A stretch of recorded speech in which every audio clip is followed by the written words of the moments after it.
Nakaman.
Good afternoon, Madam Chair, Commissioners, Lead Counsel, Assistant Lead Counsel,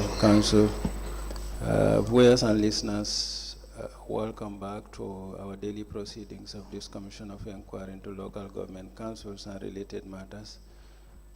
Without adding to the waste of time because of power failure, I just want to pass the baton to Madam Chair so that we proceed, because already we have wasted a lot of time before we start our today's proceedings because of power failure. Madam Chair, I now have the honor to yield the floor to you so that we proceed. Thank you. Bismillahirrahmanirrahim. May I state that we couldn't start by 10 o'clock because we had issues with NAWEC. We did not have light supply. The generator that is operational cannot take the equipment, so therefore we cannot proceed because the transcribers will not be able to take the proceedings of the sitting. So this is why we had to wait for NAWEC to come before we start the proceedings. And by 1 o'clock, we will have to break to send back the signal to GRTS for them to do their news. So we will come back after their news session, just to inform the viewers. Thank you. May I now call on Honorable Sila to lead us in Muslim prayers and Honorable Joyner to lead us in Christian prayers. Thank you. Thank you, Madam. أعوذ بالله من الشيطان الرجيم بسم الله الرحمن الرحيم الحمد لله رب العالمين الرحمن الرحيم مالك يوم الدين إياك نعبد وإياك. In the name of the Father, the Son, and the Holy Spirit. Amen. Lord Jesus Christ, Savior and Redeemer, we commit ourselves into your care with promise to serve you to the end. Always be on our side, our master and friend. Despite the challenges, we shall not fear the battle because thou art by our side. Nor shall we wander from your pathways, since the great I Am will always be our guide, today and forevermore. Amen. Registrar, can you please call the witness?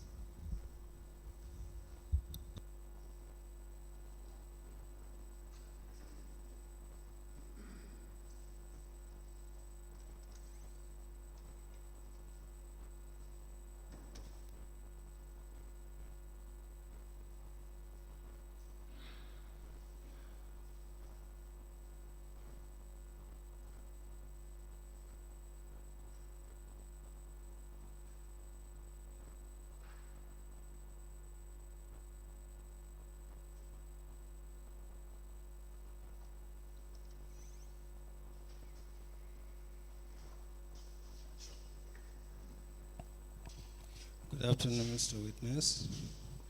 Welcome to this Commission of Inquiry into Local Government Councils and related matters. Mr. Witness, can you fall onto this mic?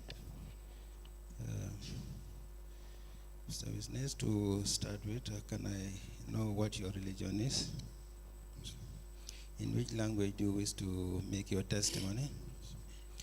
Do you wish to swear by the Holy Quran or make an affirmation? Which one do you want to do? Do you want to swear by the Holy Quran or you want to make an affirmation? Okay, Madam Chair, the witness wishes to swear by the Holy Quran. So you may place your hand on the Holy Quran and then repeat after me. I, Paa Sait Ceesay, Paa Sait Ceesay, do swear that I will speak the truth, the whole truth, and nothing but the truth. So help me God. So help me God. You may be kindly seated. Thank you. Madam Chair, the witness has been sworn. I now have the honor to hand over the witness to you for us to proceed. Thank you.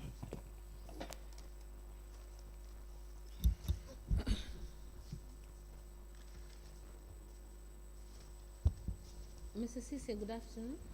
Yeah, good afternoon, ma'am. You're welcome. Thank you very much. Council, can we proceed, please?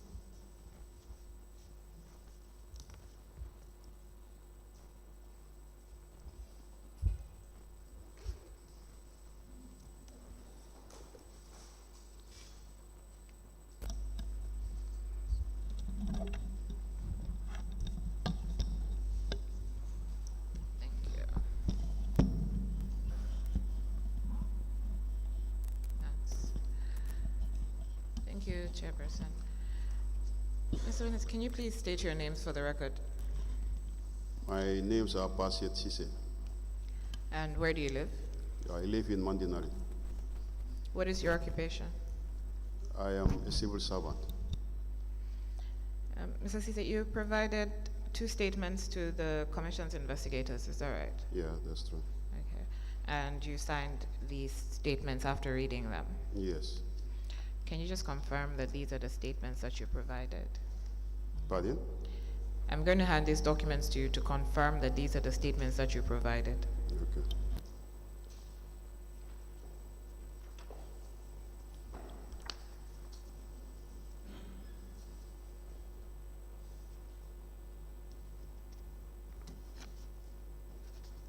Yeah. Are those the statements you provided to the Yes, Commission? exactly. And do you adopt those statements as part of your evidence before the Commission? Yes. Chairperson, I'd like to tender both statements. One is dated 23rd November 2023, and the second one is dated the 17th of January 2023 as exhibits.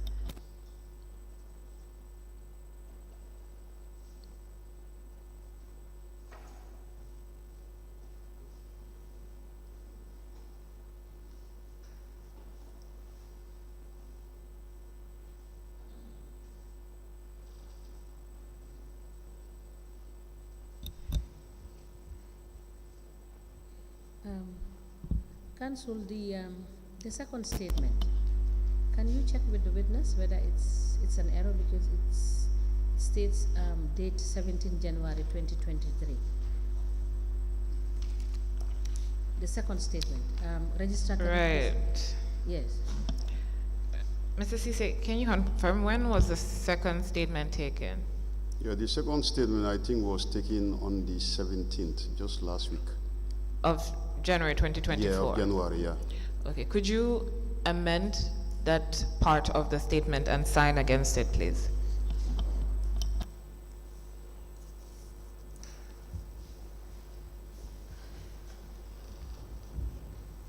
To amend what?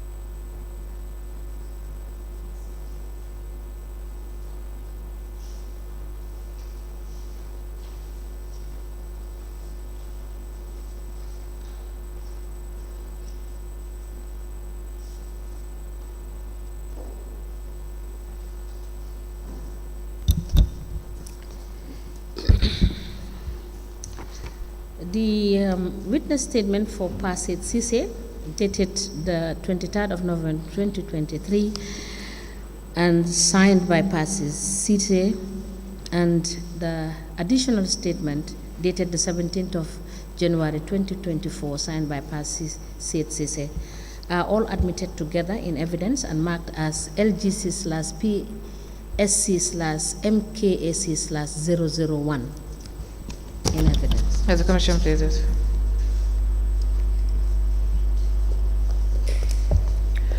Mr. Ceesay, can you give us a summary of your educational background? Yes, I attended Serakunda Primary School from 78 to 1983, where I went to Armitage Senior Secondary School from 83 to 88. So after completing my high school, I worked tentatively with Senegambia Insurance from 1989 to 1990 to 1991 under a new project called the Provincial Fire Scheme. So unfortunately that project was not progressive, so I left it and went on a voluntary mission with the Kuntaur Area Council from 1992 to 1993, when I was appointed as a revenue collector, posted at the Kapag unit. Yeah, from there I was posted to the Lumo as a Lumo collector, posted to Upper Salem as a revenue collector. So from there I proceeded to GTTI, where I obtained my AAT level 2. So you went to GTTI whilst you were working at Kuntaur? At Kuntaur, yes. Okay. And where did you live at that time? Pardon? Where did you live at that time? At the time you were working with Kuntaur area? I was living at Njao, Upper Salem. I was posted at Upper Salem. And you came down to GTTI? Yes, I came to GTTI under a study leave. Okay, so you were on leave from the council at the time? Exactly, yes. So at the time you were at GTTI, were you employed by Kuntaur or were you working under your voluntary capacity? Yes, I was already employed by Kuntaur. I volunteered from 1992 to 93.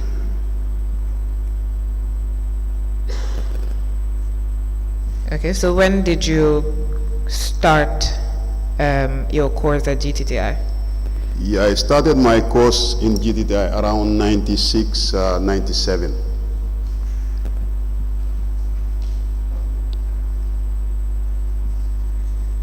Okay. So at the time that you were at GTTI, what was your position at Kuntaur Area I Council? was a revenue collector.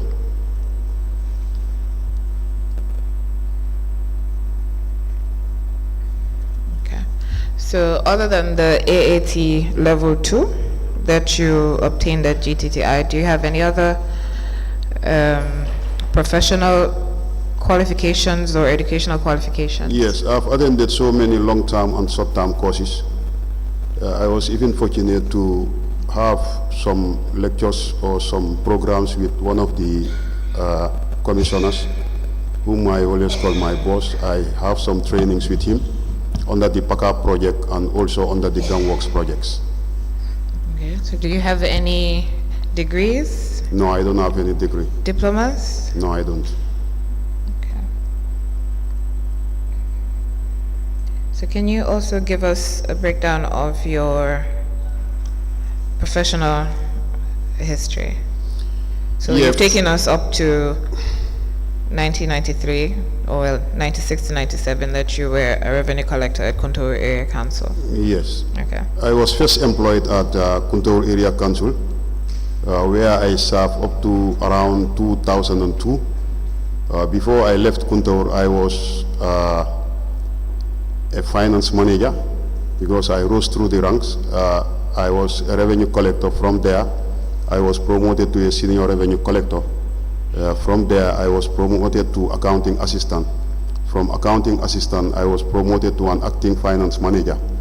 From finance manager, I was also promoted, I was confirmed as acting finance manager, and also I was also appointed as an acting finance director from Kuntaur. From Kuntaur, I left Kuntaur in 2002 when I was a finance manager, and I went to Mansa Area Council, where I spent some time, and I was promoted to a acting finance director.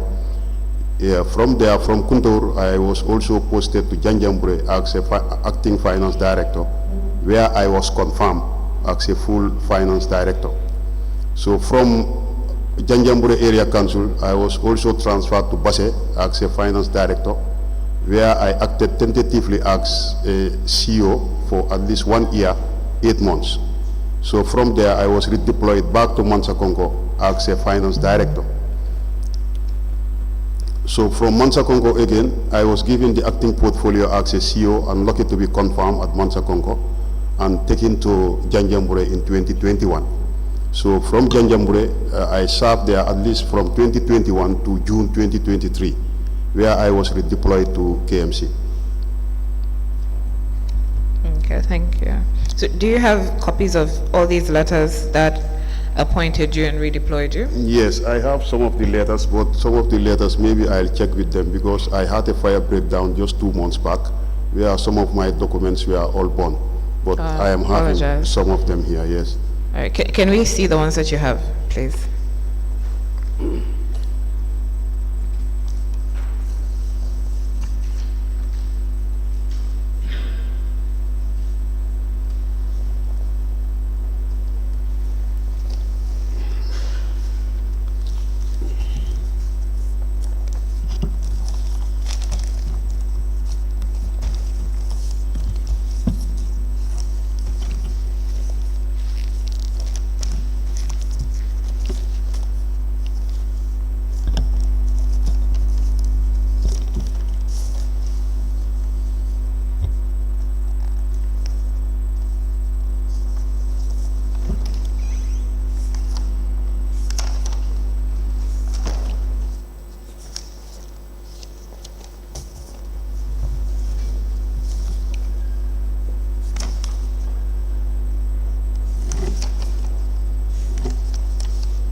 Mr. Ceesay, there's one of the documents that is not an original copy. It's dated 6 January 2011. Would you know where the original copy is? It's titled Staff Transfers. Yes, as I told you, I even struggled to get some of the documents.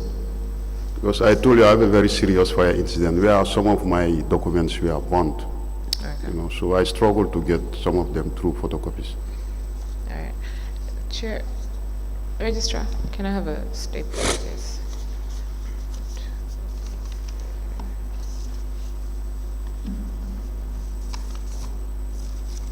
Yes, hang on. Let me give you. I said, hang on. Let me give you the documents.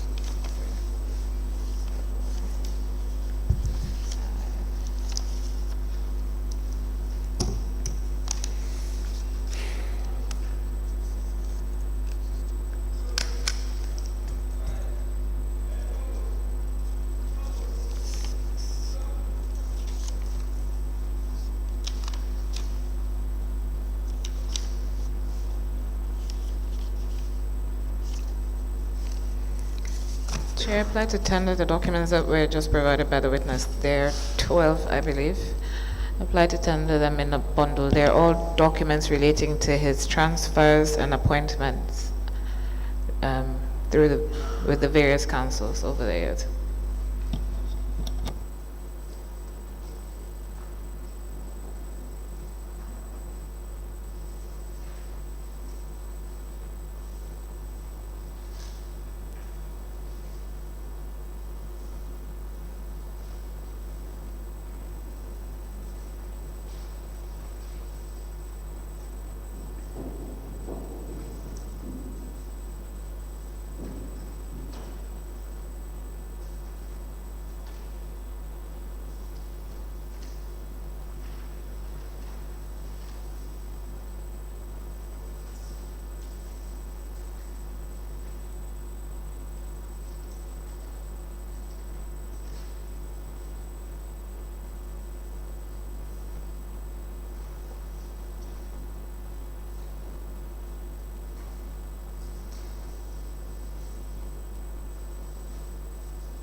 12 documents relating to the witness, Mr. Paa Sait Ceesay,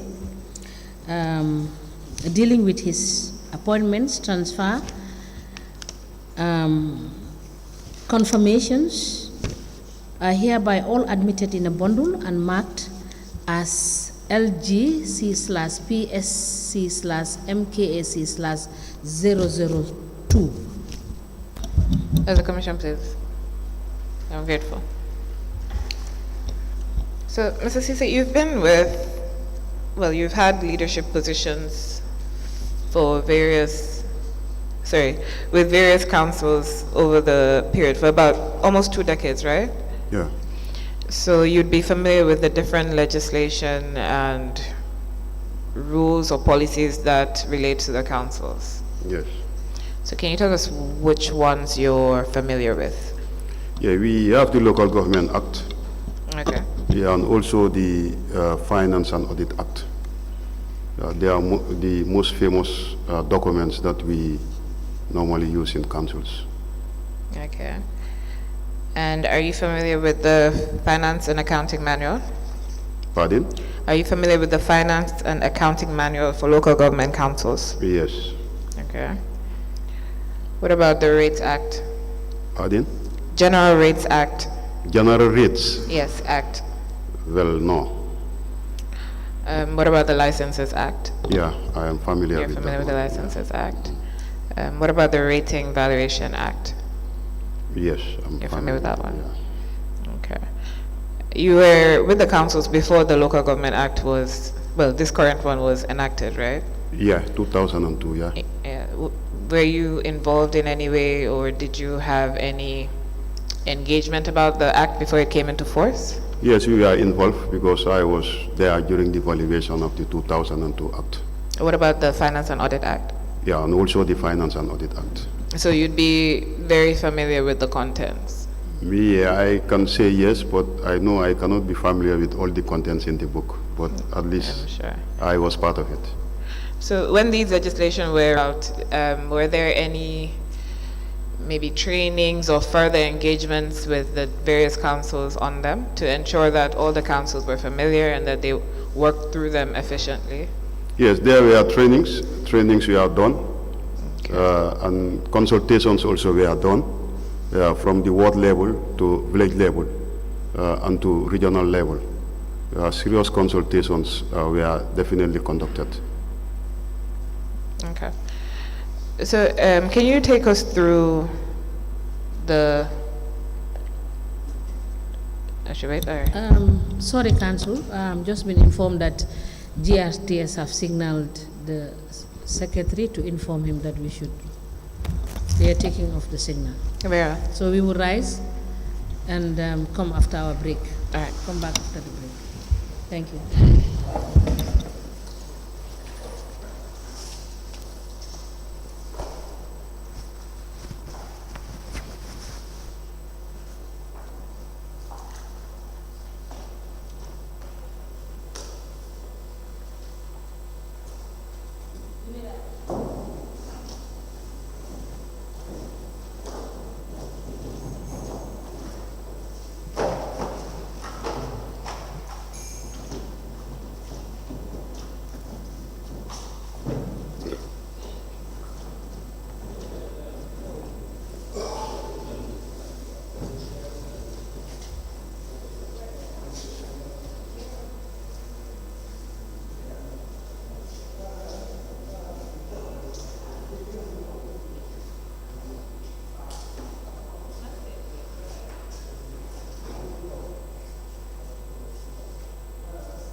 Okay, so I can leave my things here.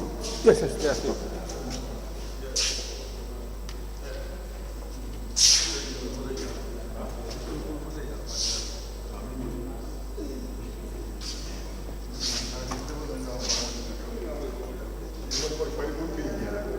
I came there around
Nyami ngorone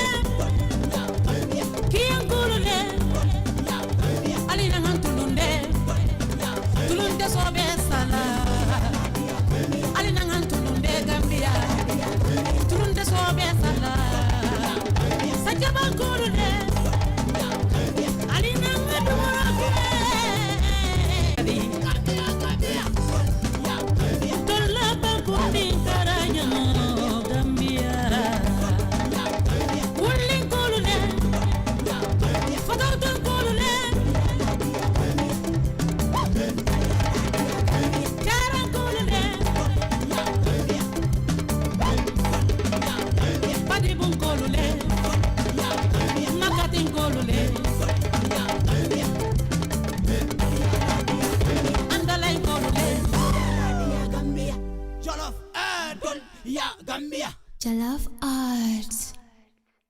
Jalaf Arts. Ma kamulemu. Allah bola nyachoro mo aka pataki. Ah Gambia. Jalaf Arts. Oh Gambia. Tamba forever. Ma kamulemu.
This is the time for us to stand together and work hard. This is the hood forever. You want you what Billy Gay. Look at me by you want and take it one nation. Let's talk about the good attitude we have in Gambia. Different tribes, different religion, but one people. You go fast jump in a league, all things bright. Jamuni na Lord, mun hadal iblis nyunen la. Nanyu taku ligay bole holi. Te don't bend jamak salam lanyu wa Gambia. One nation, one people, yeah. When you ande welcome day at lo amma yene lako luma amma yene mako takulige no ko jiti rew mi bagi takulige no ko jiti rew mi bagi oh Gambia ton te ko kene ne ci Afrique Gambia te ko do kene ci Afrique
Gambia can kill him. Let's live in peace, love, unity. Gambia, make him love. Gambia, seek him. MBT Music.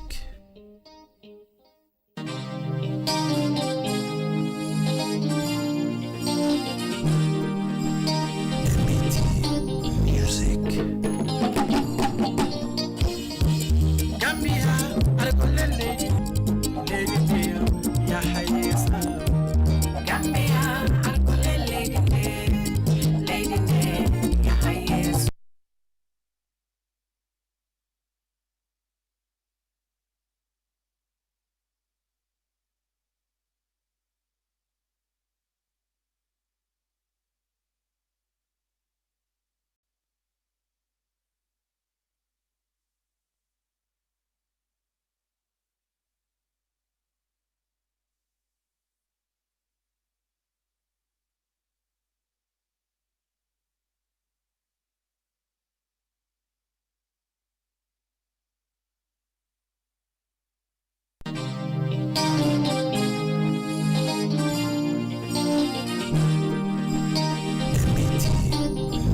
lady love, lady Nancy Ladi, Papa Nancy Ari, one like a little Gambian Nabi.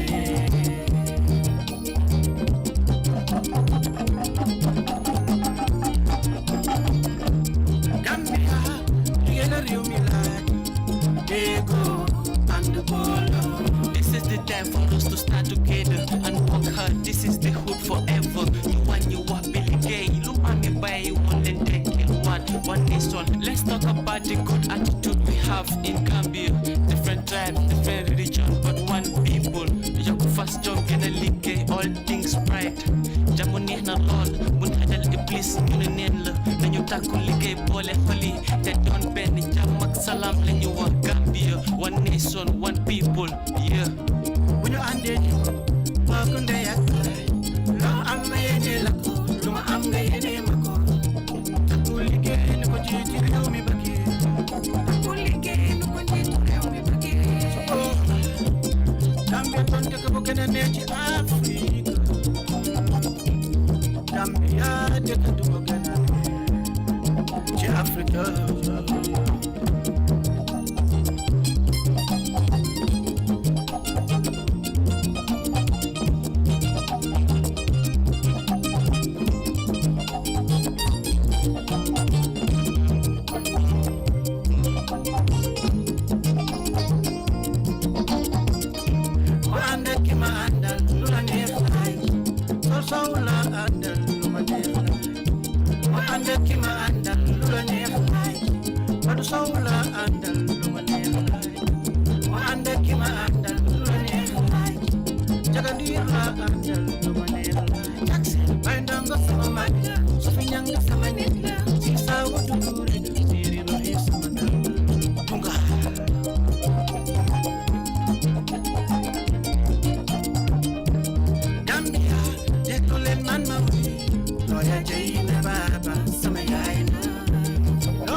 Gambia can kill him.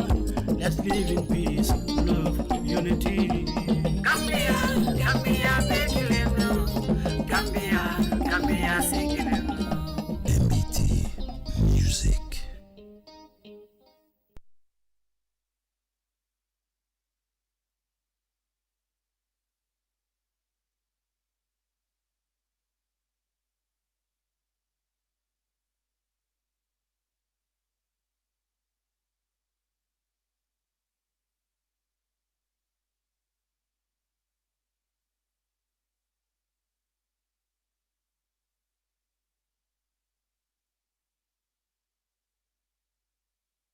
Jollof Arts.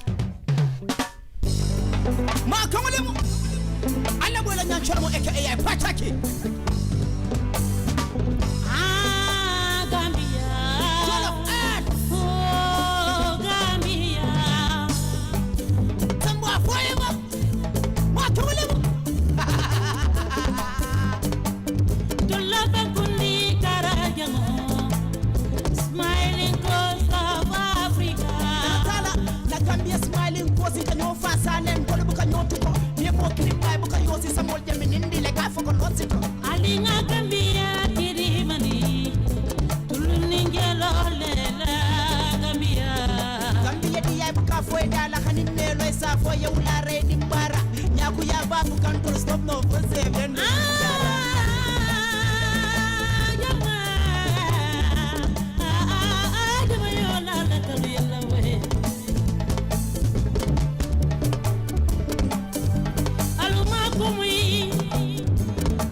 Alfa molo du kumui Bemba ke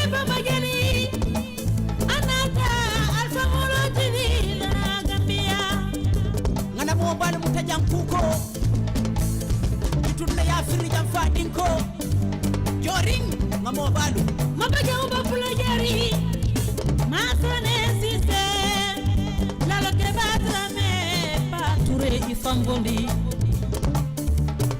marisa muel nyai birinjai payuti ju rest in peace yes ajuru tedapento.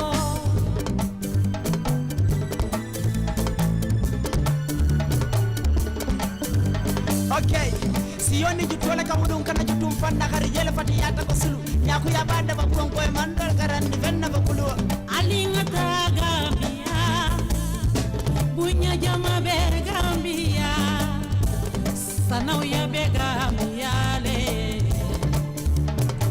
Gambia. Okay, Gambia Cairo celebrate Simailo lento la certificate ni fen nata nga participate na bangundin timilito katinya nyimi kwa bileto timilito chokolito duntumale kokoliko sioni jutola kasiko ngana mobile mutajam kuko ko fuaro ni sani kunto ko futo na la dingo ka tomfo ko nan ko livo Gambia patika duko celebrate Gambia biwo ma kamale Gambia kun killing sinkilling nyakilling dakilling de kan killing tan killing buru bata killing de dok killing Gambia dia ka ton fa koy nan ko ya budu joy dia Birka man korone ya Gambia fonyi korone ya Gambia korfenya korone ya Gambia proseben korone ya Gambia banyul ni sere kunda bakaw ni mbara sukuta korone nyomi korone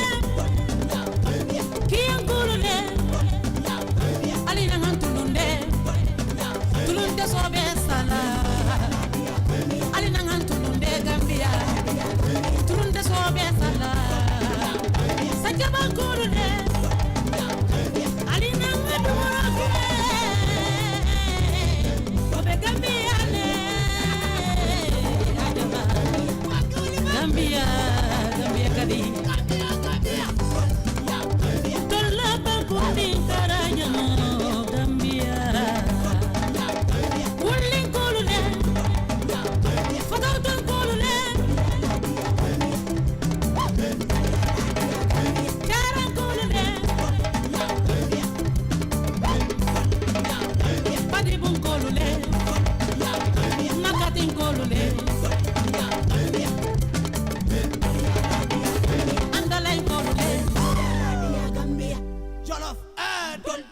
Gambia Jollof Arts.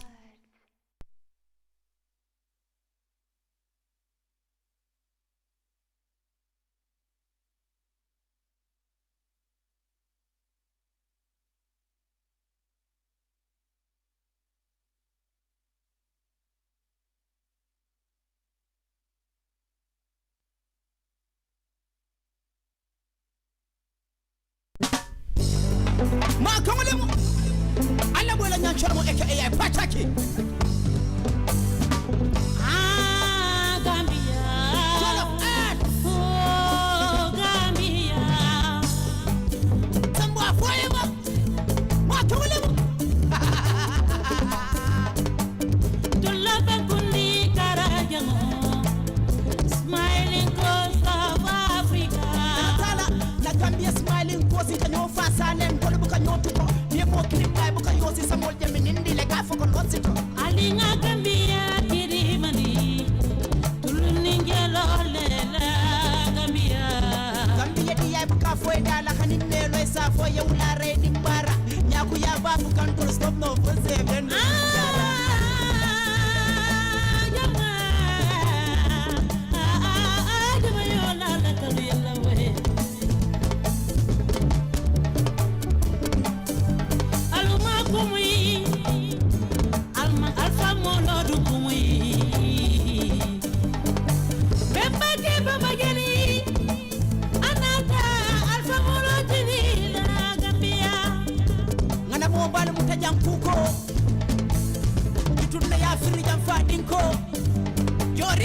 ngamo balu mabaja uba fulajari masane sise lalo ke batrame pature Touré Ifamboli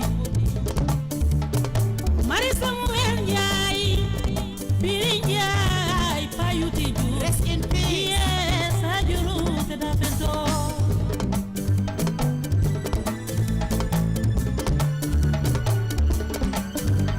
Okay.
It's Real Life Music.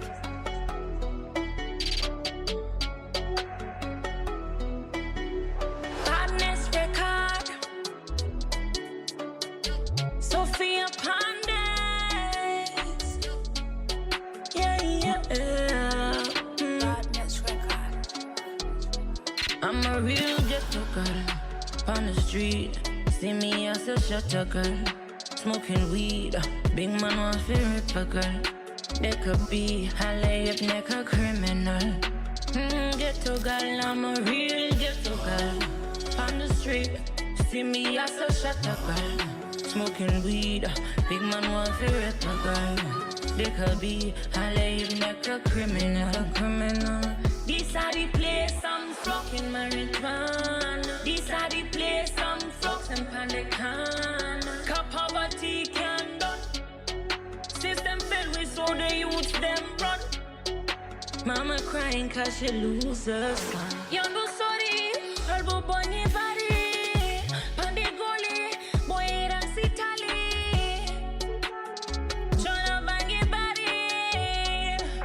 Yeah, yeah. I'm a real ghetto girl on the street. See me as a shutter girl, smoking weed. Big man want to rip a girl. They could be a lay-up neck a criminal. Ghetto girl, I'm a real ghetto girl on the street. See me as a shutter girl, smoking weed. Big man want to rip a girl. They could be a lay-up neck a criminal. Criminal. But mind them, so me tell them me not afraid. But me looking for the paper. Why I'm gonna love to my brother. So I'm getting stronger. Young go sorry, I'll go bunny body. Pandigoli, boy and sitali. Chono bunny body. Yeah, yeah. I'm a real ghetto girl on the street. See me as a shutter girl, smoking weed. Big man want to rip a girl. They could be a lay-up neck a criminal. Ghetto girl, I'm a real ghetto girl. See me as a smoking weed. Big man want to rip a girl. They could be a lay-up neck a criminal.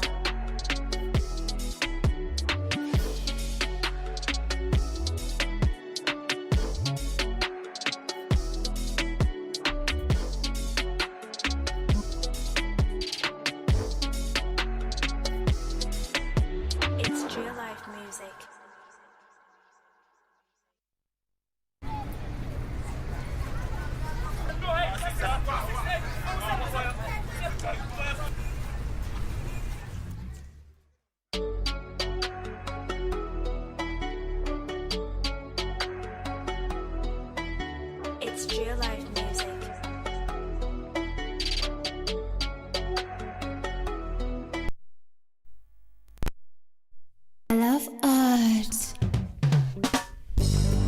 Ma kongolemu.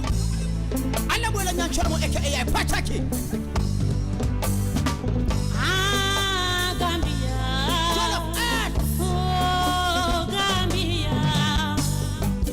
Sambo afoyema. Ma kongolemu. Tulapa kundi karajamo. Smiling coast of Africa. Tala na Gambia smiling coast kanyo fasalen ko buka nyotuko. Ye mo kilimay buka yosi samol jemi nindi le gafo ko lotsito. Alinga Gambia kirimani. Tuluningelo lela Gambia. Gambia di yai buka foy dala kanin melo isa foy yawla re dimbara. Nyaku ya babu kantor stop no for seven.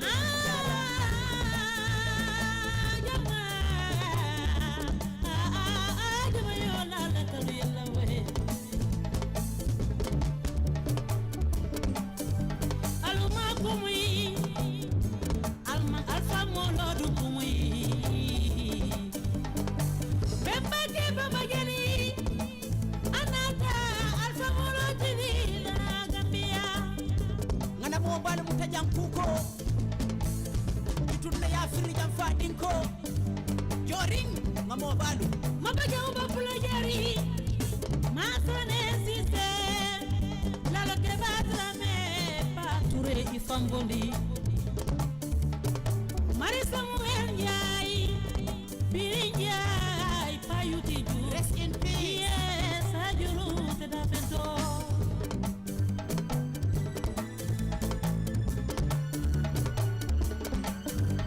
Okay.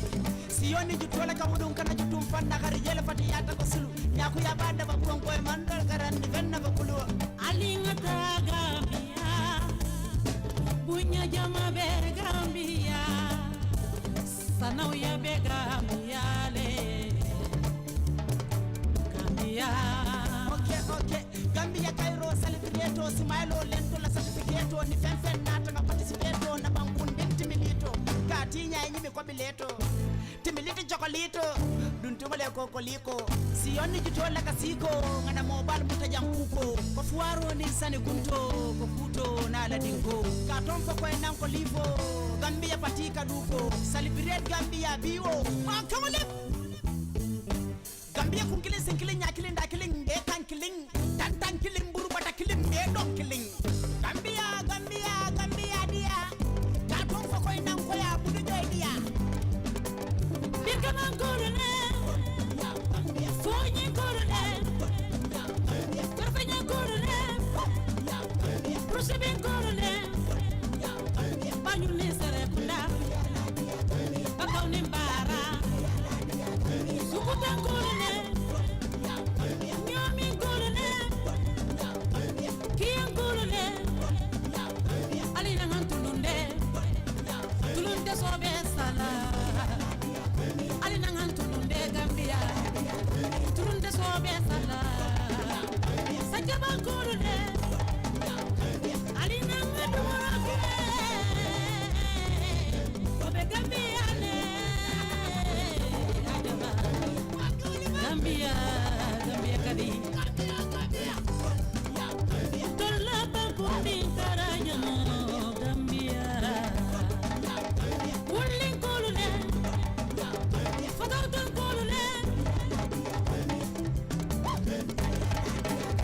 Karang kolune. Padibung kolune. Makating kolune. Andalay kolune. Gambia. Jollof Earth. Ya Gambia. Jollof Arts. Jollof Arts. Ma kongolemu. Alla bola nyan chormo aka AI pataki.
Kindly call the witness.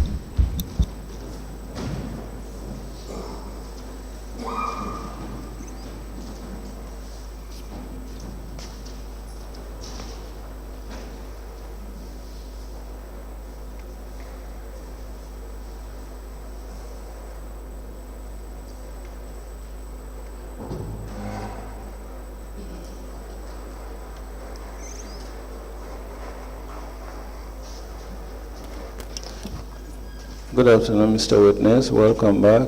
May I kindly take your seat? Mr. Witness, for us to proceed, may I remind you that you are still under oath. Madam Chair, I hand over the witness to you for us to proceed. Thank you. Mr. Ceesay, good afternoon, and you're welcome back. Afternoon. Afternoon. Council, we may proceed. Good afternoon, Mr. Ceesay. Afternoon. Now, in your witness statement of the 23rd November 2023, you've spoken about some staff loan and a loan scheme that was being operated by Mansa Area Council. Can you tell us about that loan scheme? Yeah, the loan scheme, though there was no loan policy, but it's always captured in the budget, the yearly budget, where staffs are entitled to loans. Simply because the interest rate on councils is cheaper than the interest rates of the banks. That's why such facilities were, created for staffs to enjoy. So was this loan scheme approved by the council? Yeah, it was approved by the council.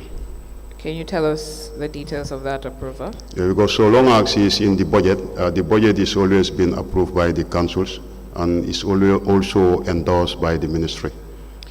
Yes, so the budget provides for an amount that the council is meant to use for loans for the staff. Yes. But the actual scheme, the loan scheme, what is the scheme? Yeah, the loan scheme, what we normally do, it depends on request. Okay, so you're now telling us that the loan scheme depends on request, and I'm assuming there's an amount that would be stipulated for different categories of staff? Yes. Okay, so now this scheme that contains all that information, where is it? Well, I don't have that scheme, definitely. Was it in place at the time that you were CEO? Pardon? Was it in place at the time that you were CEO or Director of Finance of Mansa Area Council? Yeah, when I was a finance director and also when I was a CEO. Was this documented, this scheme? The scheme? Yes. Well, I am not in line with that scheme, definitely. So at the time that you were there, was it documented? Well, no, it was not documented. Okay, so this information that would allow you to grant a loan or refuse to grant a loan to a staff that applies, where do you get this information from? Yeah, it solely depends on the budget, the yearly budget of the council. No. Yes. So, okay, how do the staff know that they can apply for a loan? Yeah, because during the bilaterals or during the budget session, all the department heads are consulted. So those department heads will trickle down to the staffs of various departments. So the department heads are consulted in respect of the budget for their input as it respects their units, right? Or their departments. Yes. Right? It's not specifically about the loan. Mm-hmm. So just the fact that you have an amount for loan in the budget does not necessarily mean that the staff are aware. Yeah. Right?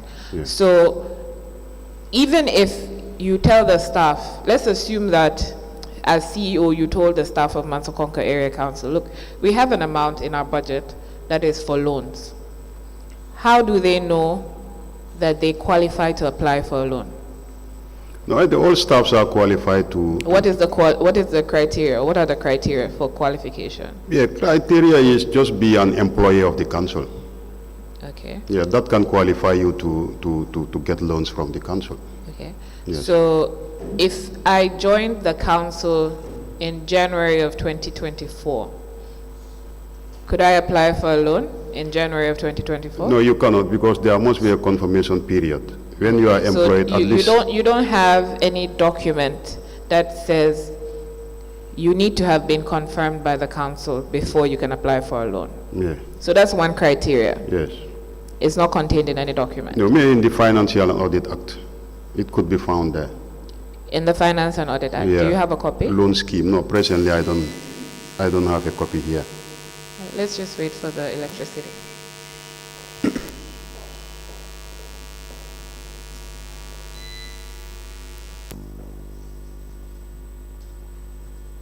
Yep.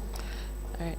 Let me just hand you the Finance and Audit Act. See if you can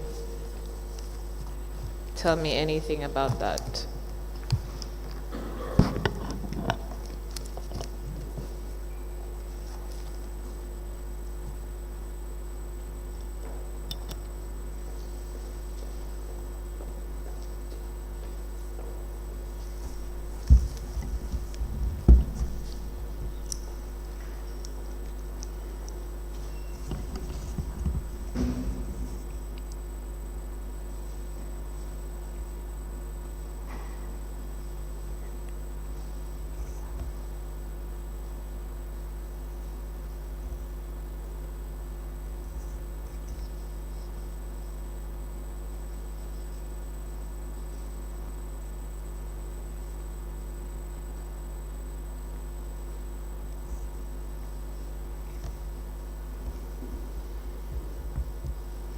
It might be under section 19. Yeah, advances, loans, and accounts. So you can go to section 19 and just give us an idea of what it says.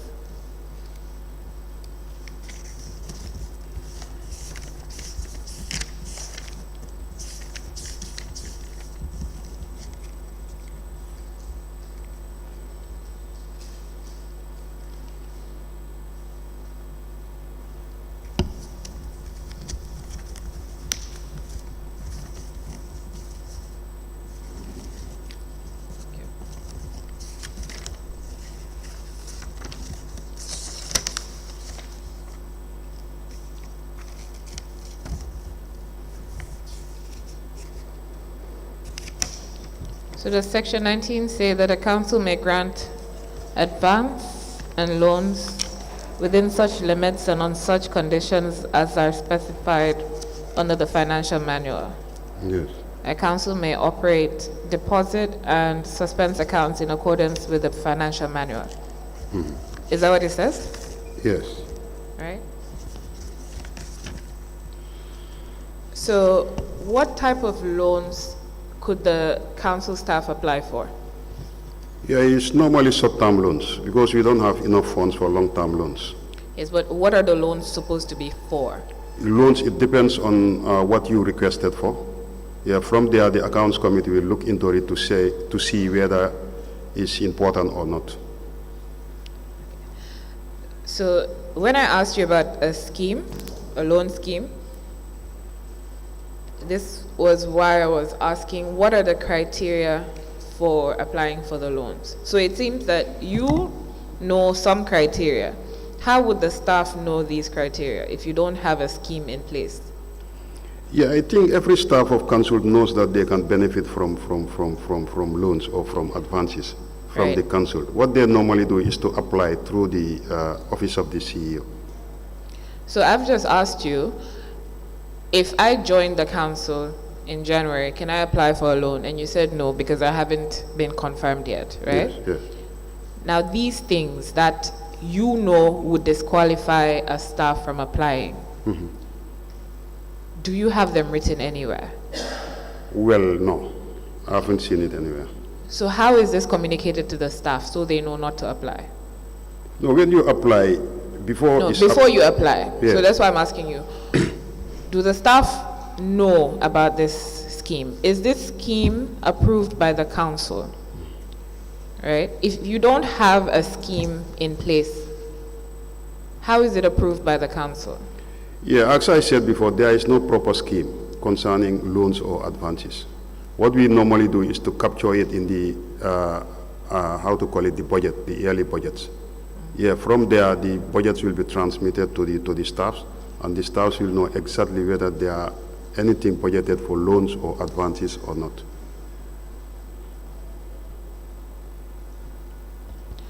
Right. So you're currently working at another council, right? Yes. Do they have a scheme, a loan scheme, documented? From KMC? Yes, okay, KMC. No, I didn't lay hands on that yet. Are you aware if they have or you haven't seen it yet? I haven't seen it, but I know that there is an embargo on loans and advances at KMC. Okay. Yes. Now, any of the other councils that you've worked at, whilst you've been senior management, did they have written loan schemes? There is no, I've not seen it in any council. So this information, so you already said you can't apply if you haven't been confirmed. If you had a loan, if you already have a loan, can you apply for another loan without having paid the first one off? No, you cannot. Okay. Unless and until you exhaust your loan before you can apply for another loan. So this is not written anywhere? No, it's not written anywhere, no. Do the staff have, or at the time that you were at Mansakonko Area Council as CEO or as Director of Finance, do the staff have a copy of the Finance and Audit Manual? Yes, some of them have it. Sorry, the Finance and Accounting Manual? Yes, some Which of them staff? have it, yes. Which staff have that? No, I can say all the senior staffs are having it. Do the everyday staff have it? Pardon? Do the everyday staff have it? Do they? Do the regular staff who are not senior management, do they have it? No, well, I don't know. They don't have it now.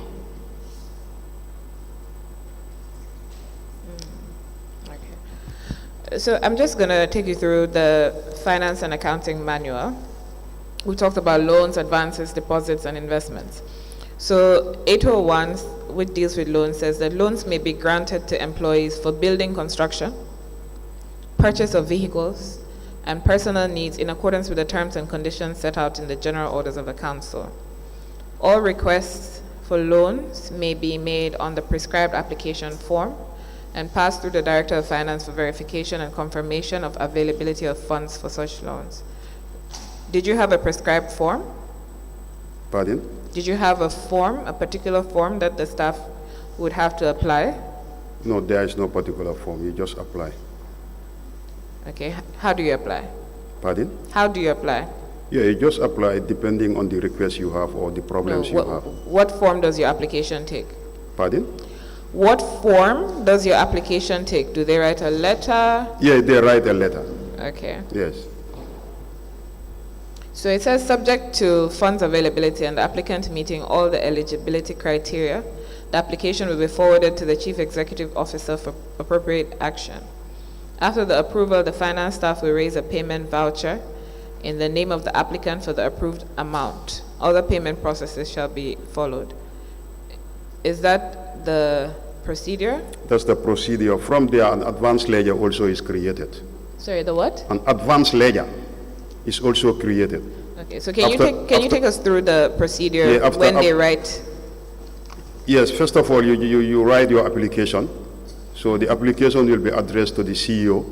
So from there, when the CEO receives it, the CEO will consult the, finance committee who will give approval. If it is approved, a voucher is being raised and you sign, and also an acknowledgement of receiving the amount will also be attached on the voucher. So from there, an advance ledger will be created, whereby the amount will be stipulated in the advance ledger. And your monthly deduction will also be in the advance ledger, because you will be deducted monthly. So that will be shown in the advance ledger. So did you say that there was no limit to how much you could borrow? Of course, there could be a limit depending on the funds available and depending also on the grade that you are. Okay. So if a grade 1 staff wanted to borrow $200,000, yes, how do they know that they can apply for that amount? Yeah, we'll check your grade, and we'll check your salaries, and we'll check the duration of the loan, and we'll check after deduction how much will be left. So all those things will be looked into. Who determines the duration of the loan? Pardon? Who determines the duration of the loan? The applicant will determine the duration of the loan. They will determine how. So if a grade 1 staff applied for $200,000 over the course of 10 years? Obviously, grade 1 staff cannot be given $100,000. Why is that? Because of the amount he received at the end of the month. So I said over 10 years. That's what I'm saying. Okay, so explain further. Yeah, for example, maybe after deduction, at least 50% of your salary shouldn't be deducted. Yes. According to law. So if you are given an amount of 100,000 to be deducted at least for 10 years, we'll check and see whether after deduction you will have 50% of your salaries back or not. So if you cannot get the 50% back to you, we will not accept it. So if it would meet the 50%, then they can get the loan? Yeah, they can get the loan, yes. Okay. So the Finance and Accounting Manual says personal loans can be granted for employees from grade 1 and above. Now, at what time, or how long do you have to have worked for the council to be able to apply for personal loans? Pardon? How long do you need to have been working for a council to apply for a personal loan? Yeah, at least the probational period should over more than at What least, is the probation? At least 6 months. 6 months? Yeah. Okay, so the manual is saying you need to have been with the council or any other arm of government with transferable service for 2 years or more. It also says that the loan is repayable in 24 months. Yes. Right? So the staff actually cannot determine how long they need to repay the loan. Yes, sometimes. Contrary to what you've said. Yes, definitely sometimes they determine. So from there you will check what will be possible or not before you can approve. Because Sorry, go ahead. Yes, some always put it in their applications. Okay, so if the staff puts it in their application that they want a loan for 100,000 for say 4 years, and you have the funds,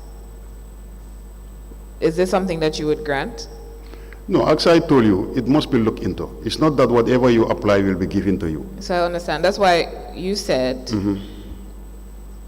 they would put the duration that they want to repay it in their application. So bar that 50% that they need to be paid at least 50% of their salary every month, bar that, is that a consideration, considering that the manual says you can't do it anyway?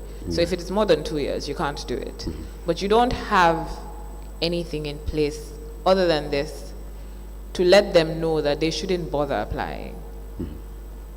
That's, you're agreeing that that's the case? Yeah, that's the case. Yeah, that's true. So why is it that you didn't have anything on the ground for the staff to know what they can and they can't do in respect of loans? Yeah, you're right. That could be an oversight and a lapses on our side. But then you've also said that only senior management have access to this manual. Yes. Would that be a lapse as well? Yeah, it's also a lapse, yeah. So what happens so essentially the staff rely on whatever senior management tell them that's contained in the manual? Yeah.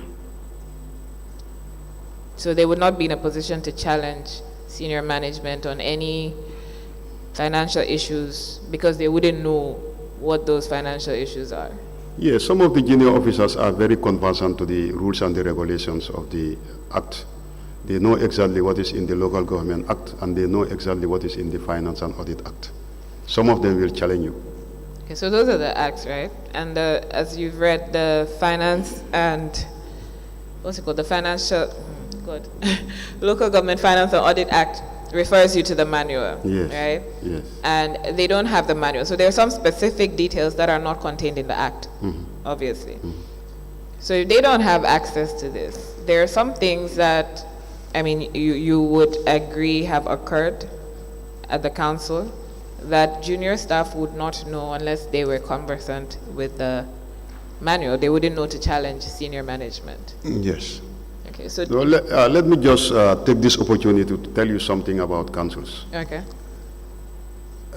During the last dispensation, I can say from 1994 to 2016, so many staffs of councils are not educated. I don't know whether you are aware of that. They were not educated simply because the selection criteria of council was based on political issues. It was not based on merit or based on qualification or so. So those things were problems within the councils. So some of them are there who cannot even read and write, but they were appointed politically. So those were some issues, hindering councils during that period.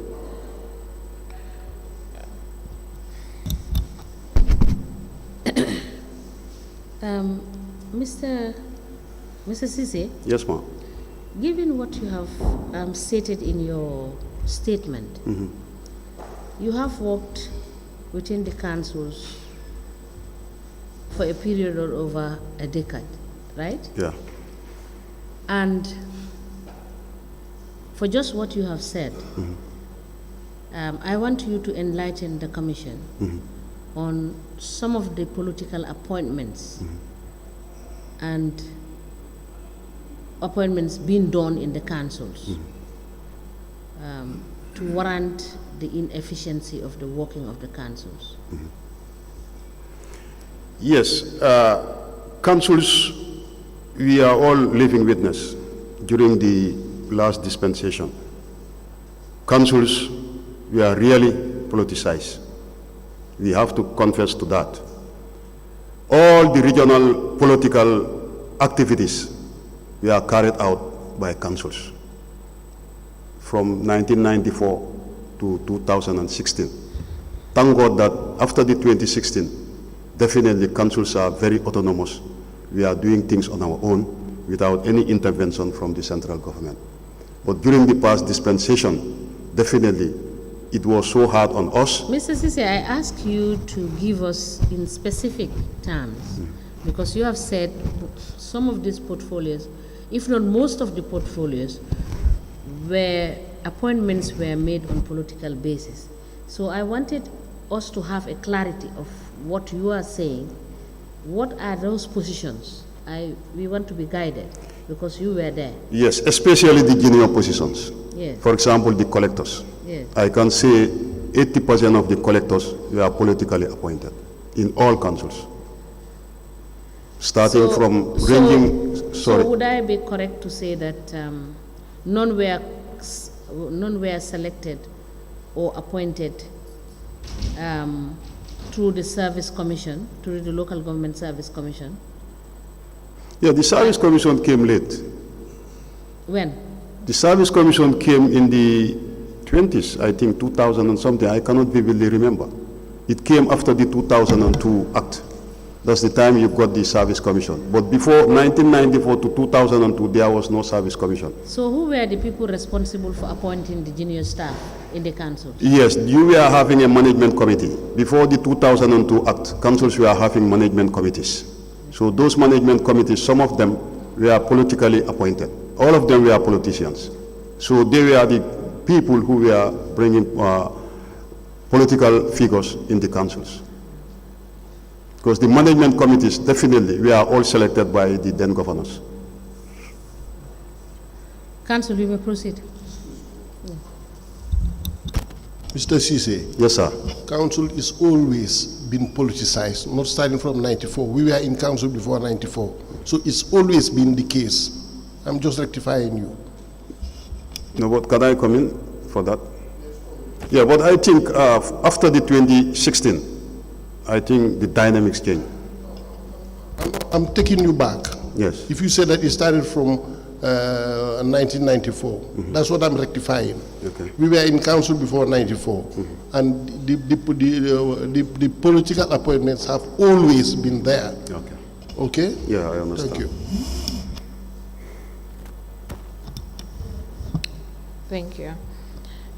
Now, Mr. Ceesay, so you said from 94 to 2016, most of the staff of the councils were not educated, right? Now, was there any scheme of service in place at that time that determined what the qualifications for different positions in the councils were? No, it was not. There was nothing in place. No. So, was there any basis for determining whether you're hiring someone based on educational qualifications or not? Pardon, can you come again? If there was no scheme of service that said, say your position, CEO, you need to have a degree, you're saying that there was nothing like that? No, there was nothing like that, no. So you yourself, you don't have a degree? Yeah, I don't know. But you were appointed? Yes. Okay. And post 2016, as you said, most of the CEOs are required to have a degree, right? So would you say that your position was a political appointment? Well, no, I will not say it was not political. It was political, no. Would that then, how do you tie that in with what you said about the junior staff? How do I? How do you tie that in with what you said about the junior staff that were appointed being political appointments, considering that your appointment was, you're saying your appointment was not a political appointment? Yes, me, I was appointed before 1994. You were not appointed a CEO before 1994? No, I was not, yes. Yes. Yeah, I volunteered, as I said, I volunteered for 2 years before I was being confirmed to be appointed. Yes, and your letter actually said that it was a temporary appointment for 2 years. Yes. Right, okay. And you were junior staff up until when? I was junior staff up to, I think, 2002, something like that. Okay. So you're saying between 1994 and 2016, most of the junior staff that were appointed, when you say they were not educated, do you mean they didn't go to school at all? Yes, some of them didn't even go to school. So what were they appointed as? They were appointed as collectors, maybe Lumo collectors, security guards, and other positions. Did the security guards require education? Of course, they require education. Okay, why? Because you're dealing with the public. So at least you should have, a degree of, education. So can you tell us what part of their job would require that they be educated, formally educated, the security guards? Yeah, some of them are really posted at the offices. Okay. And sometimes you have strangers who cannot speak the vernacular language. So at least you should have a clue of some of the people coming to the office. Okay. Yeah. And your council meetings, they may be held in English, right? Yes. But they also may be held in local languages. In local languages. Why yes. is that? Yeah, it depends because you're dealing with the taxpayers. So Okay. some of the taxpayers are not educated. Okay. So that's why it's important to do it in any language that you feel that the taxpayers will be able to know exactly what you say. But there's no requirement, or there was no requirement, according to you, that your staff be educated. No, I think to be educated sometimes will help you in the deliberation So of it's an services. added advantage, right? Yeah, it's an But added it's not advantage. a requirement. Yeah, it's not a requirement, but it's an Okay. added advantage. So which category of junior staff that you are aware of were political appointees? Yeah, some of the revenue collectors, for example, Can you name a few? to name their names also. Yes. You're making allegations. I can think of Tumbul Gassama. He was appointed politically. Okay. Is that the only one? Yeah, there is another guy. Other guy, he was a security guard, but I've forgotten his name. So Tumbo Gassama, is that the lady who used to be market collector or Yes, Lumo? yes. Okay.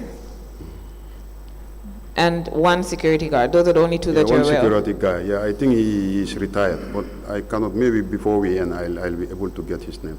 So was this the case only at Mansakonko Area Council or the different councils that you Yeah, it's different. worked at? Yeah, I can say all councils.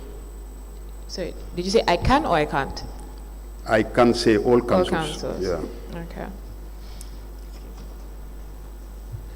Excuse me. All right. So, were you aware of the different revenue sources for Mansakonko during your time? The different revenue sources. Sorry, let me just Sorry. confirm something from you.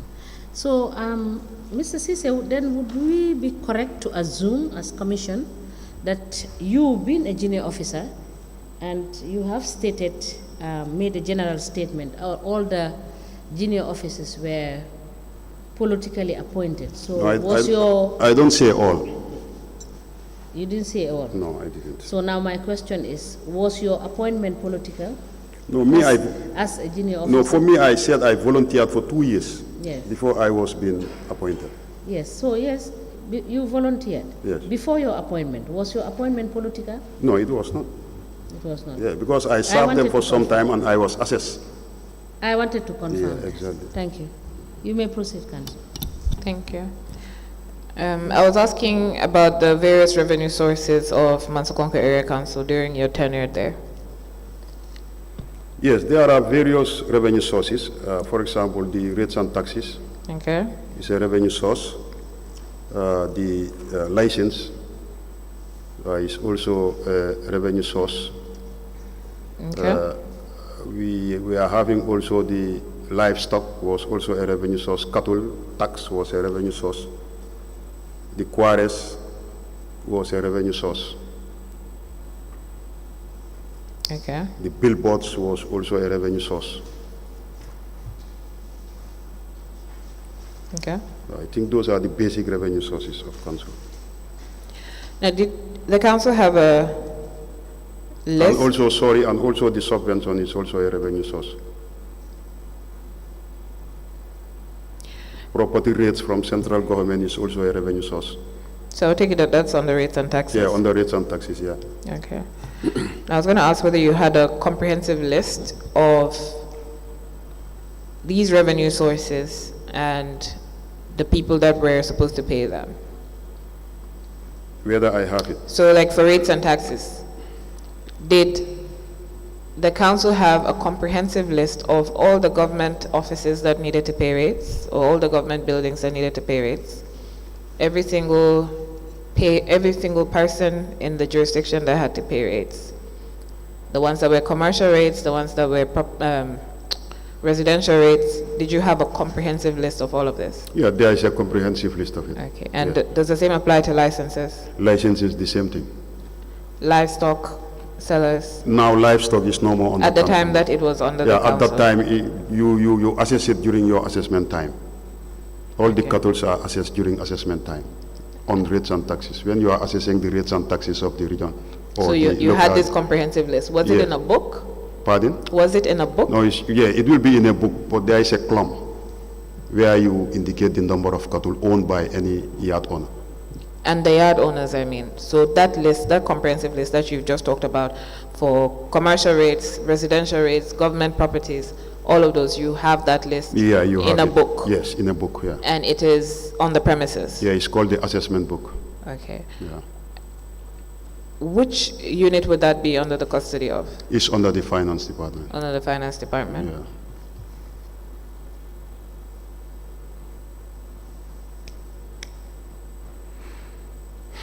Did you consult that book regularly? The assessment book? Mm. Yes. Okay, good. So now you talked about the issue of revenue forecasting, the budget for the council. Yes. Can you take us through the process? Yeah, the process of the budget is through consultation. You make your consultations through the wards to know exactly what their needs are. So from there, that will be under the responsibility of the Department of Planning and also under the Department of Finance. So they'll make their consultations at the ward level, at the village level, to know exactly what their needs are. So from there, they will come up with the budget, and after preparation of the budget is always taken to the General Council to look into and see how best to submit it to the ministry for endorsement. How early do you start the consultative process? It's normally in September. You started in September. When are you supposed to have the draft budget ready? No, sorry, September should be the submission. It always starts around June, July for the consultations. September is the submission to the ministry. So how do you start tell us what the steps are that led to the consultation. How do you start it? Yeah, in every council there is a strategic development plan. Yeah, Okay. from the strategic development plan, you will know exactly what the needs are for each of the wards within your jurisdiction. So from there, you go down to the people to know exactly, and it should be definitely within the strategic development plan.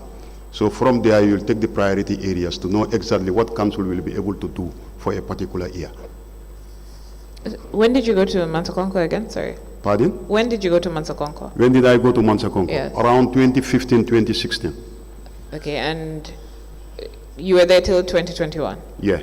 Okay, so you were involved in the preparation of the strategic plan?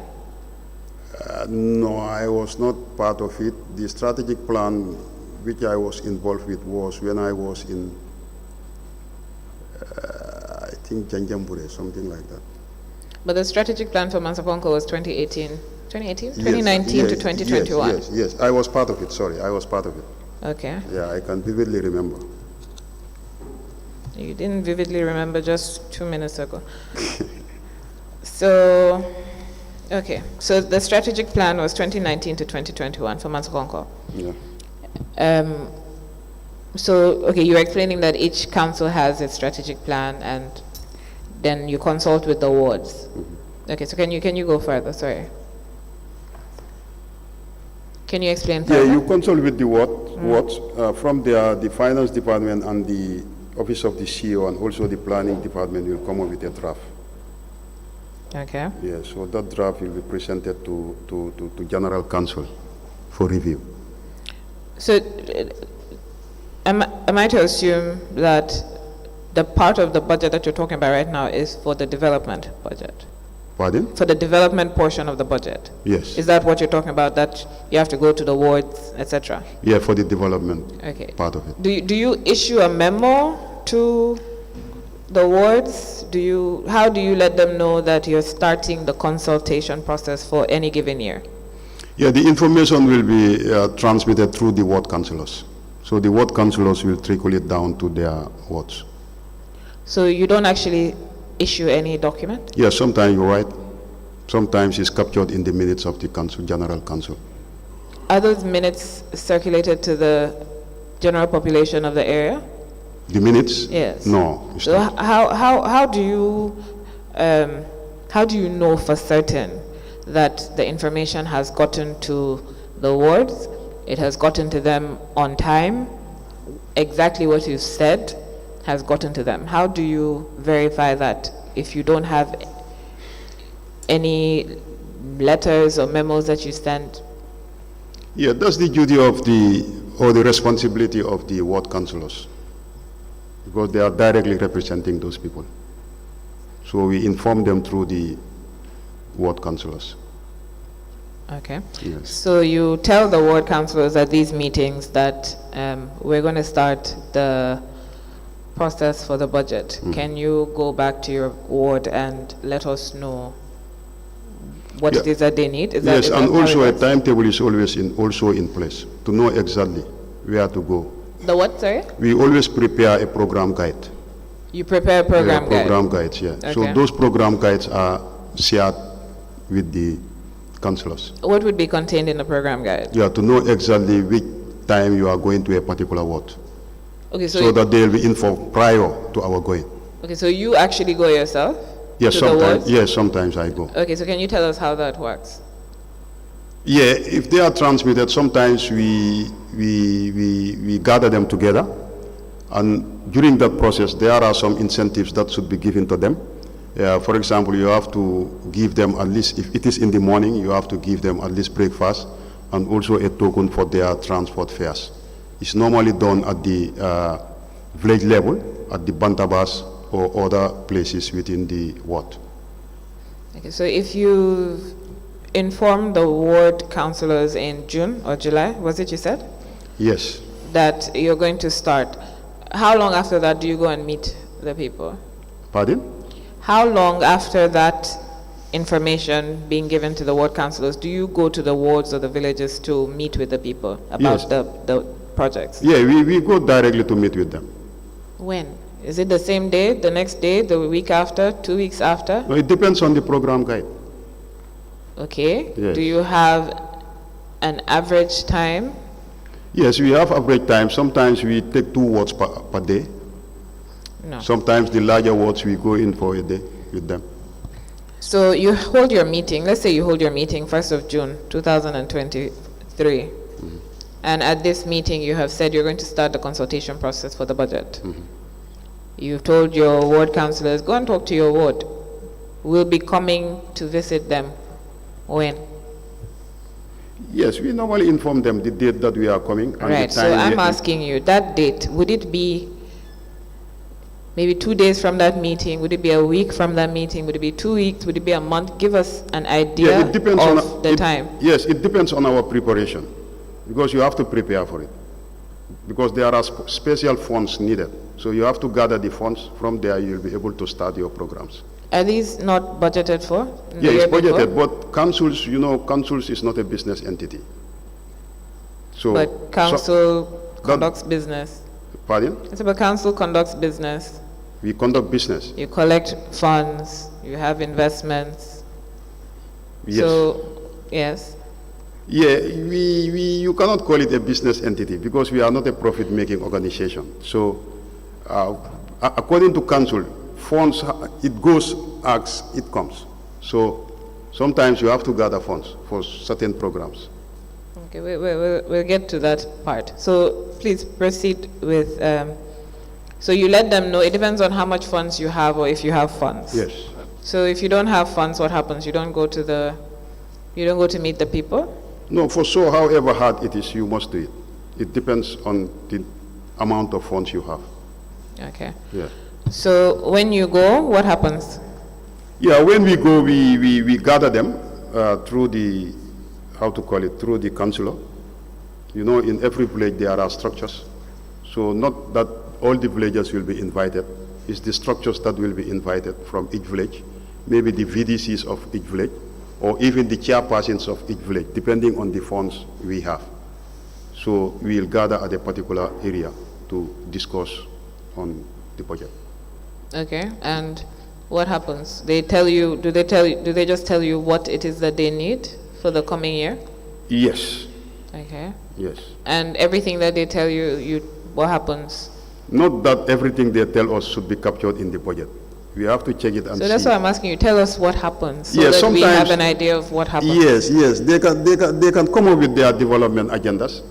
So it depends on the funds that we have as a council and the ability of doing those things and the capability of council to be able to fund those projects. So not that everything they say we have to go by that, no. Okay, so when you attend these meetings and they're telling you what they want, who records details of this? Yeah, it's the director of planning, it's the planning. The director of planning will record yeah, this? They are responsible. Do you have a file where these are kept? No, I don't have a file here with me on that. But is there a file where these are kept? Yeah, unless I check with them at the council. Can you check? Can you check? Can you note it down to check, please? Because I'll ask you again.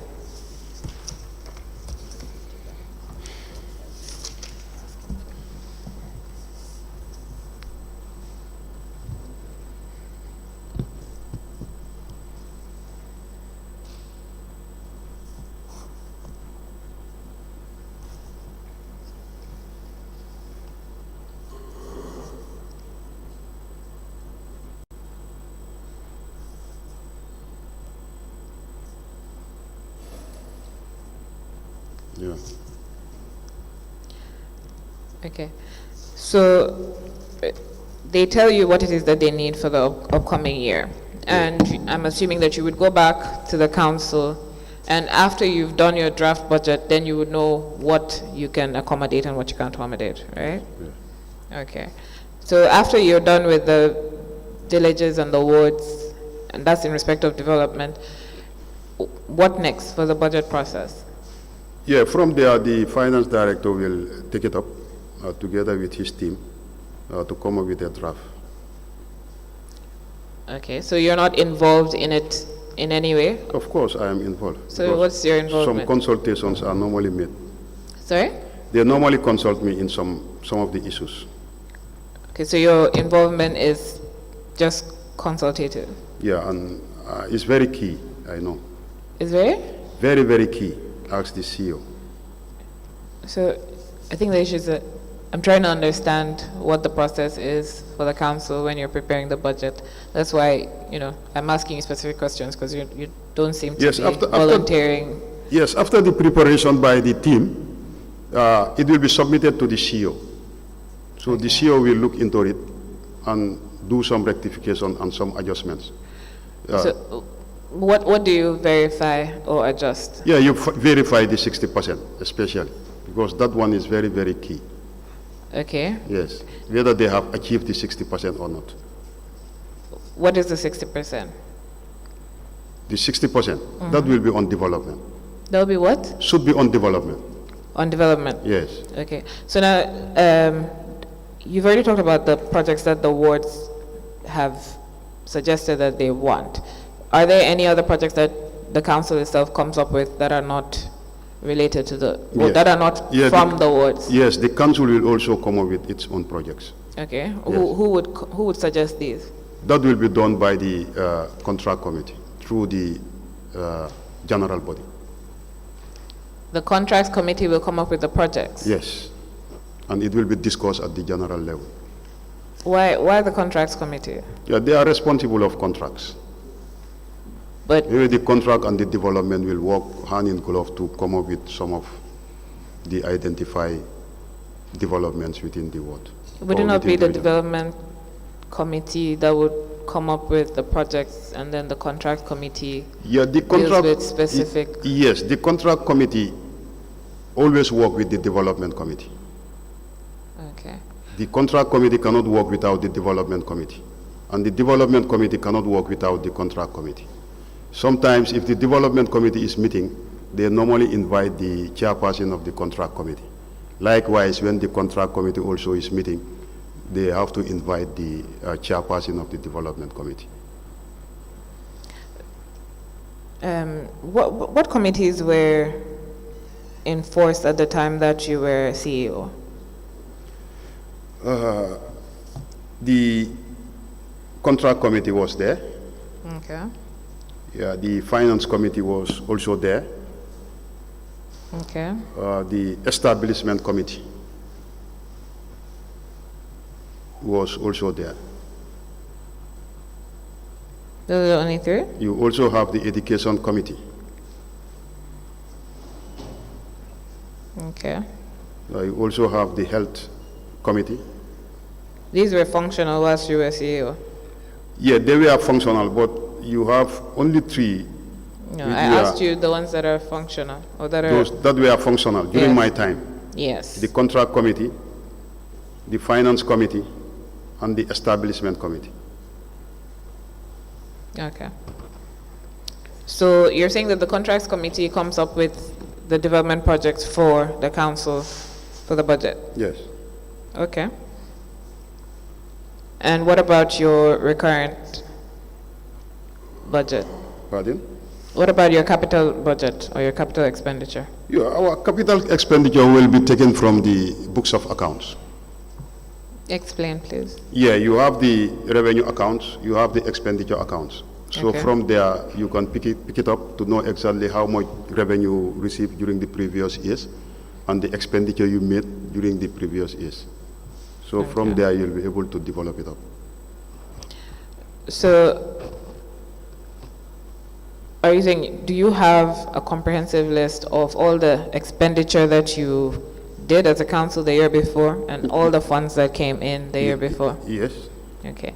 And when you get the forecast for the year to come, do you, as the comprehensive list that you had spoken about earlier of all your revenue sources, do you Yes, verify the amount? Yeah, of course you verify. You do? Yeah, you verify. Okay. Yes. Do you have a license tariff?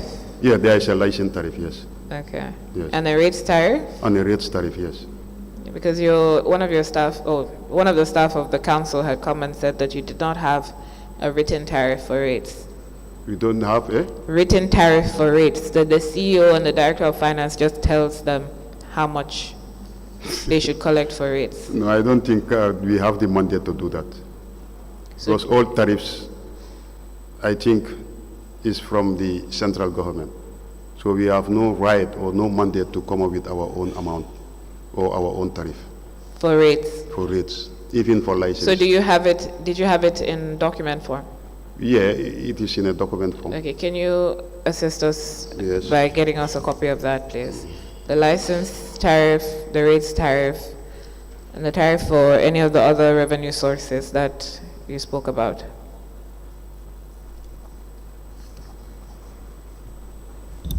Mhm.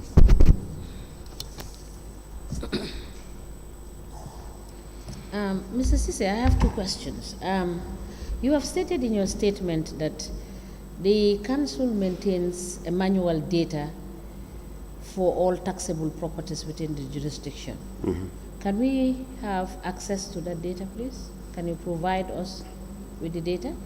Yeah, for the assets. Yes, you said, yes. for That's the properties asset in inventory register, you mean? Yes, you said the council maintains a manual data for all taxable properties. Yes. Yes, can That's- we have that data? Yeah, that's the asset inventory. All right. Now, how do you segregate the capital expenditure assets and the development projects in relation to the 60-40 percentage configuration in your budget? Can you come again? Disaggregate. How do you differentiate your capital expenditure? Mhm. Because I have a different understanding. What you will take me through as CEO Mhm. to understand properly the ratio of the 60-40%, I understand that, but how do you work it out in the budget? Because there are capital expenditures that don't necessarily translate into projects. So how do you do disaggregation in the budget when Yes. you are preparing it? Yes, as you have said, council's budget, you don't compromise with the 60%. For that, No. yeah, no, I'm coming. Yes. Yeah, what we normally do, not that all 60% should be on infrastructure also. Even your cleansing services is part of the 60%. So maybe people don't understand. People think that the 60% must be on infrastructural development also. There are certain budget lines which are actually under the 60%. Because if you are talking Yes, about... give us those direct budget lines under the 60%. Yeah, for example, cleansing services. Yes. Cleansing services, Yes, that is one. that's one. Yes, and which other? Under the development. Yes. Also, you talk about some social services. So you said cleansing? And Cleansing social- services. Cleansing services. Yes, can be part of the 60%. Yes, and some social services. Yes, some social services. Yes. Yes. Now, kindly refer us to the Finance and Audit Act that talks about the 60-40%, and refer us to the financial manual that breaks it down to tell us what it should entail. Yeah, maybe right now I'll not be able to do that. Okay, when you come in tomorrow, Yes. please note that, Yeah. so that we have clarity of these things. You talk about the financial manual, what it says with respect to what this 60% should entail, and what is the explanation in the financial manual pursuant to the 60% development component of your budget as a council. Okay. Thank you. Council, you may proceed.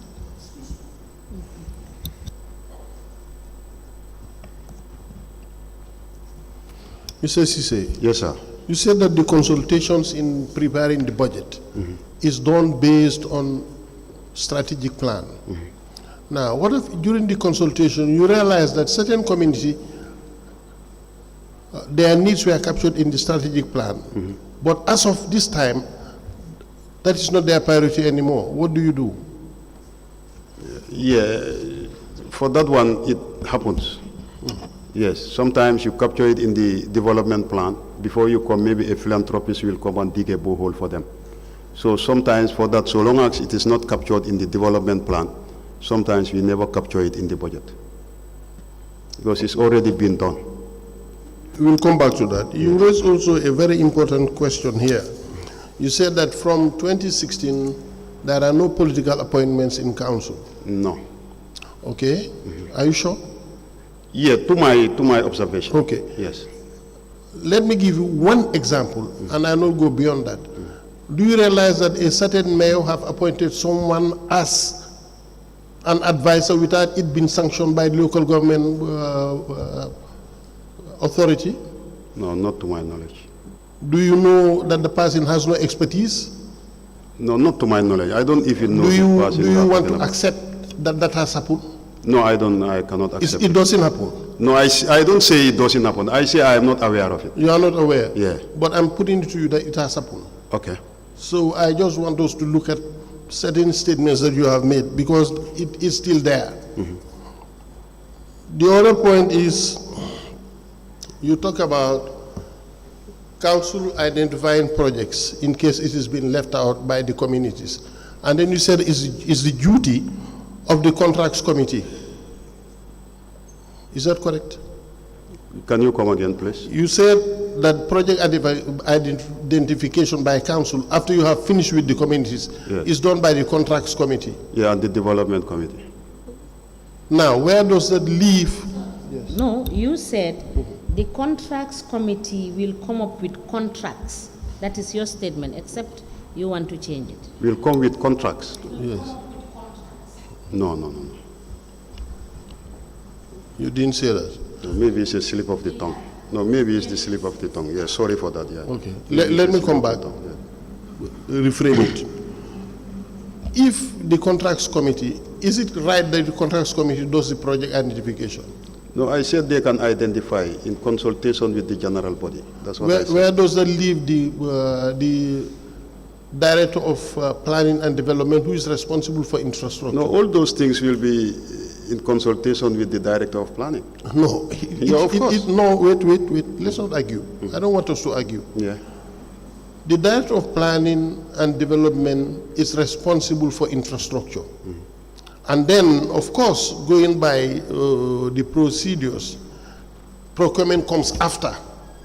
So the identification should not be done by the procurement guys. It should be done by the Director of Planning, and then the procurement of to have it done or implemented.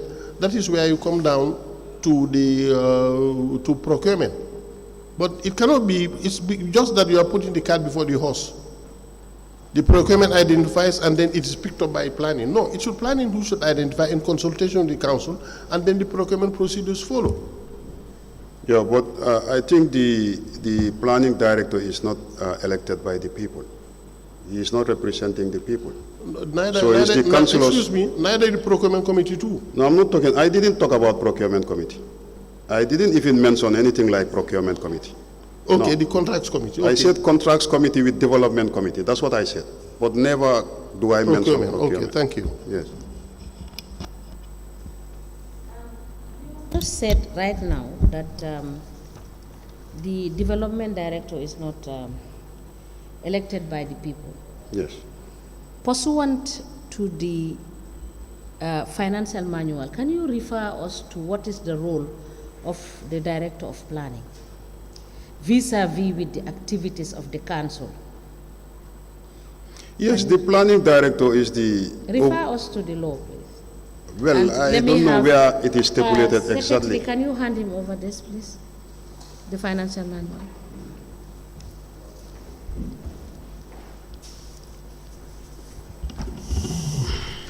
We just want to make the records straight and understand what is in the books.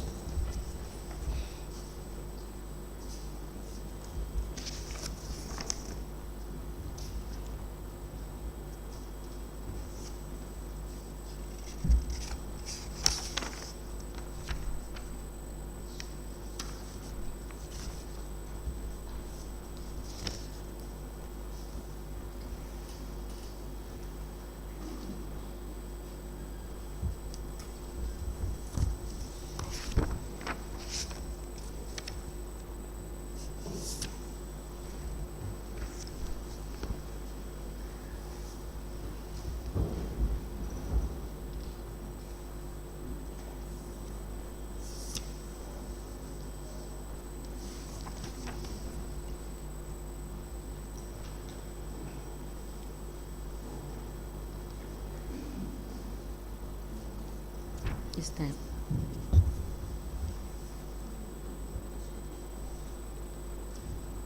That program.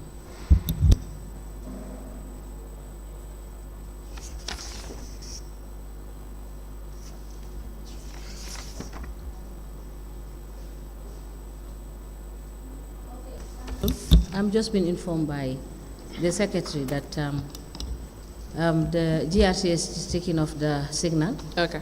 So I think it's a convenient point, and Just it will allow Mr. Ceesay to check both the financial, both the Local Government Act and the financial manual, and come up with simplifying for us what the role of the Director of Planning is supposed to be.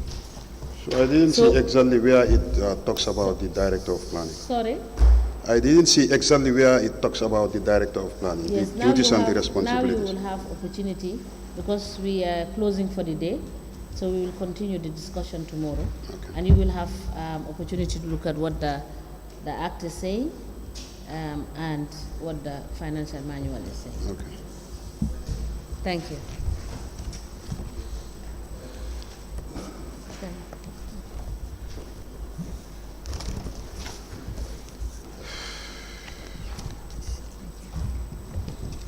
We may rise.